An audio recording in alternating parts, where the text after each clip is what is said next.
शादी में जाने की तैयारी कर रहा था। दरअसल 13 तारीख की रात को इस परिवार को नजदीक के ही एक गांव में शादी के लिए जाना था। घर के सभी लोग तैयार हो गए थे, लेकिन घर में एक 17 साल की बेटी थी जो शादी में जाने से मना कर देती है। घर वाले उसे काफी फोर्स करते हैं, लेकिन उसके बावजूद भी वह जाने से इनकार कर देती है। तो यह परिवार के सारे सदस्य 13 तारीख की रात को शादी के लिए निकल जाते हैं और घर में उनकी 17 साल की बेटी अकेली थी। अगले दिन यानी कि 14 दिसंबर 2024 की सुबह तकरीबन 8 बजे यह परिवार शादी से वापस आता है। वे घर का दरवाजा पीट रहे थे, लेकिन उनकी बेटी थी, वह दरवाजा नहीं खोल रही थी। काफी देर तक दरवाजा पीटने के बाद कुछ आशंका हुई तो घर वालों ने घर का दरवाजा तोड़कर जब अंदर गए और अंदर जाकर उन्होंने जब अपनी बेटी के कमरे को खोला तो उनकी चीख निकल गई।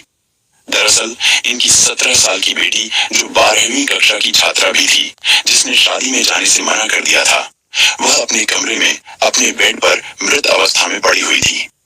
घर की महिलाएं जब इस लड़की को चेक करती हैं तो पाती हैं कि इसकी सांसें नहीं चल रही हैं और सर्दी के कारण उसका शरीर भी अकड़ गया है। और इससे भी बड़ी बात यह है कि यह लड़की नग्न अवस्था में पड़ी हुई थी, यानी कि जिस वक्त पर इसके घर वाले वापस आए तो उन्होंने देखा कि उनकी लड़की के शरीर पर एक भी कपड़ा नहीं था। अब यहाँ से घर वालों की चीख पुकार शुरू हो जाती है। पड़ोस के बाकी लोग भी वहां पर इकट्ठा हो जाते हैं। किसी को समझ नहीं आ रहा था कि रात तक तो ये लड़की बिल्कुल सही थी, आखिर रात भर में इसको ऐसा क्या हुआ। और इसी के चलते पड़ोस का एक व्यक्ति पुलिस को कॉल करके इस पूरी घटना की सूचना देता है।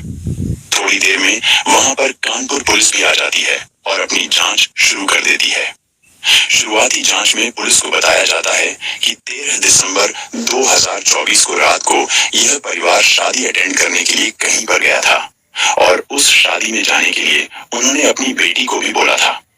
यह 17 साल की लड़की थी और 12वीं कक्षा की छात्रा थी, लेकिन किसी कारण से इस लड़की ने उस शादी में जाने से मना कर दिया था, जिसके चलते यह पूरा परिवार शादी के लिए चला गया था, लेकिन अपनी बेटी के पास एक रिश्तेदार की 5 साल की बेटी को छोड़कर गए थे कि ये दोनों बेटियां साथ में रह लेंगी और सुबह तक ये परिवार तो वापस आ ही जाएगा।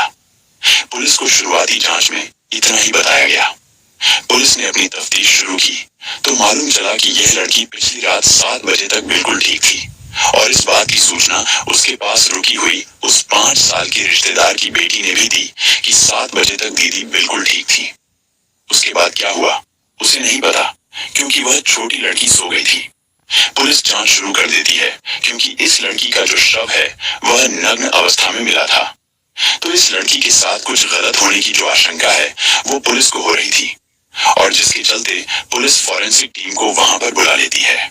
फॉरेंसिक टीम पूरे कमरे की जांच शुरू कर देती है। आसपास जो भी सबूत मिलते हैं उसे जुटाना शुरू कर देती है और इसी बीच जो पुलिस है वो आस पड़ोस के लोगों से बातचीत करना शुरू कर देती है। उनसे लड़की के बारे में पूछताछ शुरू की जाती है, उस परिवार के बारे में छानबीन की जाती है। तो ऐसी किसी भी बड़ी दुश्मनी के बारे में पुलिस को मालूम नहीं चलता है, लेकिन फॉरेंसिक टीम शुरुआती जांच में ये बताती है कि इस लड़की के साथ जोर जबरदस्ती करने के तो कोई निशान नहीं है, उसके शरीर पर कोई इंजरी मार्क भी नहीं था। तो इससे ये तो साफ जाहिर हो गया था कि इस लड़की के साथ कोई जबरदस्ती तो नहीं हुई है। लेकिन फॉरेंसिक टीम को उस कमरे से कुछ सबूत मिले थे जो एक गलत तरफ इशारा कर रहे थे और वो सबूत कुछ इस प्रकार थे कि वहां पर शक्तिवर्धक गोलियों के कुछ पैकेट मिले थे, जिन गोलियों का इस्तेमाल काफी लोग अपनी शारीरिक क्षमता यानी कि अपनी सेक्सुअल पावर को बढ़ाने के लिए करते हैं। उस तरह की गोलियों के कुछ रैपर मिले। साथ ही वहां पर सेक्सुअल इंटीमेशन के दौरान जो सेफ्टी का इस्तेमाल किया जाता है उसके भी कुछ पैकेट मिले थे। तो यहाँ से जो पुलिस का एंगल है वो पूरी तरह से चेंज हो गया था और पुलिस समझ गई थी कि इस केस में जो आरोपी है वह हो ना हो इस लड़की का कोई पहचान वाला, इसका कोई मित्र, इसका कोई दोस्त है। और इसी के चलते जो पुलिस है वो बॉडी को पोस्टमार्टम के लिए भेज देती है और इस केस की छानबीन शुरू हो जाती है। अब इन्हीं सारे सबूतों के आधार पर और पोस्टमार्टम की जो रिपोर्ट होती है उसके आधार पर पुलिस को मालूम चलता है कि इस लड़की की जो मृत्यु हुई है उससे पहले इसने किसी के साथ शारीरिक संबंध बनाए थे। यह पोस्टमार्टम रिपोर्ट में भी क्लियर हुआ था। अब पुलिस उस लड़की के मोबाइल नंबर की सीडीआर यानी कि कॉल डाटा रिकॉर्ड निकलवाती है और उस डाटा में पुलिस एक नंबर पाती है जिस पर उस लड़की ने आखिरी बार बात की थी। और यह बात तकरीबन 13 दिसंबर 2024 की शाम के तकरीबन 7 बजे हुई थी। पुलिस उस नंबर की डिटेल निकलवाती है तो मालूम चलता है कि ये नंबर कुलदीप नाम के एक लड़के का है जो 20 किलोमीटर दूर नेवादा गांव का रहने वाला है। यानी कि जहां पर इस लड़की की मृत्यु हुई थी उससे 20 किलोमीटर की दूरी पर ये लड़का रहता था एक दूसरे गांव में। पुलिस बिना देरी किए इस लड़के को अरेस्ट कर लेती है और शक के बिना, पर जब इससे पूछताछ होती है तो शुरुआती जांच में ही पुलिस को मालूम चल जाता है कि हो न हो यह लड़का इस केस में इन्वॉल्व है। और पुलिस जब शक्ति से उस लड़के से पूछताछ करती है तो इस पूरे मामले का खुलासा हो जाता है। ये लड़का पुलिस को बताता है कि इसका नाम कुलदीप है। तो कुलदीप नाम का ये लड़का सारी बातें पुलिस को बताता है। पिछले 3-4 महीनों से ये दोनों दोस्त भी थे, दोनों प्यार में थे और इसी के चलते वो लड़की उसे बताती है कि 13 तारीख को घर में कोई नहीं रहेगा और तुम मुझसे मिलने आ सकते हो। जिसके चलते कुलदीप 20 किलोमीटर चलकर अपनी गर्लफ्रेंड से मिलने के लिए उसके घर गया था और शाम के तकरीबन 8 बजे ये उसके घर में गया था। घर में वो 17 साल की लड़की भी थी जिसकी मृत्यु हुई थी और साथ में एक 5 साल की रिश्तेदार की बेटी भी थी जो पहले ही सो गई थी। अब उसके बाद ये जो लड़का होता है ये अपनी उस गर्लफ्रेंड के साथ शारीरिक संबंध बनाता है, लेकिन यहाँ पर शारीरिक संबंध बनाने से पहले ये कुछ शक्तिवर्धक गोलियों का इस्तेमाल करता है और उन्हीं के कारण उसका ब्लड सर्कुलेशन ज्यादा होता है।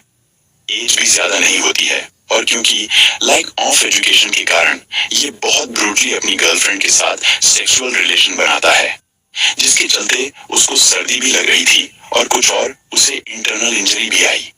और क्योंकि सर्दी का मौसम है और ये जो लड़की है उसके तन पर एक भी कपड़ा नहीं था।